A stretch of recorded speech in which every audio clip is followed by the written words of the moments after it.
আজকে আমি কম্পেয়ার করব লেসের 5টি ভিন্ন স্বাদের চিপসের মধ্যে এবং দেখব কোনটি সেরা। সো ভিডিওটি প্রথম থেকে শেষ পর্যন্ত অবশ্যই দেখবেন এবং সাথে থাকবেন।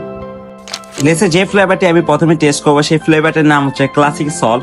তো ক্লাসিক সল্ট আমার কাছে ভালোই লেগেছে, জাস্ট লাইক লেসের নর্মাল রেগুলার ফ্লেভার, কোনো একটা স্পেশাল ফ্লেভার ছিল না। ও হ্যাঁ, একটু সল্টি ছিল, আমি ফিল করেছিলাম, বাট ওভারঅল গুড। তো দ্বিতীয় ফ্লেভারটি তার নাম হলো American style cream and onion flavour.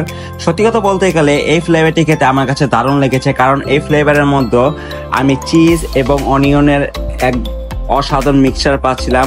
আমি হাইলি রিকমেন্ড করব এই ফ্লেভারের চিপসটি কেনার জন্য। পরের ফ্লেভারটি হচ্ছে Lay's Spanish tomato tango flavour. আমার কাছে মোটামুটি ভালোই লেগেছে, অনেকটা লাইক টমেটো এবং টক স্বাদের টাইপের চিপস, কিন্তু ভালোই লেগেছে। তো 4 নাম্বার যে ফ্লেভারটি আছে সেটির নাম হলো লেইস ম্যাজিক মশলা ফ্লেভার। আমি বুঝলাম না ওরা এটা কি বানিয়েছে, এটা কেমন যেন আমার কাছে লাগছিল যখন খাচ্ছিলাম। মনে হচ্ছিল খাবারের মশলা যেমন বেশি হয়ে যায় তেমন লাগছিল। হ্যাঁ, বাজারে আরো মশলা চিপস আছে, কিন্তু এমন weird type of flavour chips বাজারে নেই। আমি একদমই এটা রিকমেন্ড করব না। তো লাস্টে যেটি আছে সেটির নাম হলো লেইস থাই স্টাইল স্পাইসি চিকেন ফ্লেভার। এই চিপসটা টেস্ট বলতে গেলে এভারেজ, কিন্তু থাই স্বাদ পাচ্ছিলাম, এতটা সুস্বাদু না।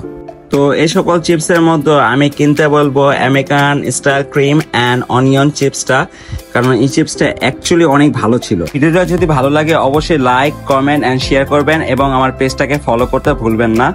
সো দেখা হবে নেক্সট ভিডিওতে। Piece out.